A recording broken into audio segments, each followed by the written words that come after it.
Le culte externe des sacrifices de veaux et de boucs dans l'Ancien Testament était toujours l'expression de l'intérieur, du cœur, de celui qui faisait l'offrande. Écouter Dieu, lui obéir est plus important que tous les sacrifices. Dieu ne veut pas des agneaux gras, mais des cœurs contrits. L'élément externe de la religion est important, mais il ne peut être le plus important. Une foi immature est marquée par de nombreuses pratiques externes qui peuvent être le résultat de la crainte face à l'opinion publique ou un sentiment de culpabilité inadapté.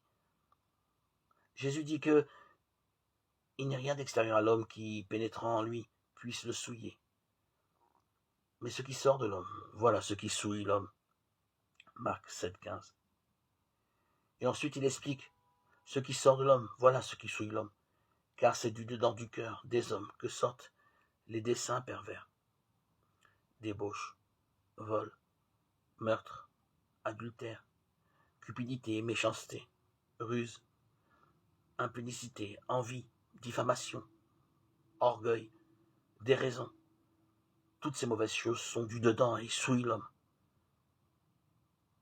Marc 7, 20, 23. Le cœur est donc le début de l'impureté, mais si du cœur sortent de bonnes intentions et de bonnes actions, il devient alors source de pureté. C'est dans le cœur que débute un comportement conforme au style de Jésus.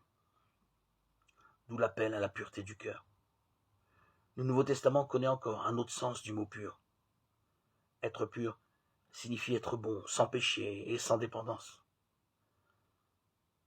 Jésus dit aux apôtres, après leur avoir lavé les pieds, « Vous êtes purs. » Mais pas tous.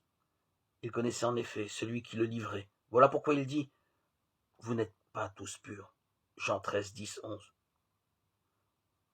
Qui peut faire que nous soyons purs? Seul Dieu peut nous purifier. Seul Dieu peut verser dans nos cœurs son pardon, son esprit. Dieu crée pour moi un cœur pur, restaure ma poitrine, un esprit ferme. Psaume 51, 12. Un cœur pur n'est pas un cœur sans tache, un cœur exempt de tout péché. Un cœur pur est un cœur que Dieu a créé de nouveau par sa grâce et sa miséricorde. Et cela peut se dérouler chaque jour. Cela peut se faire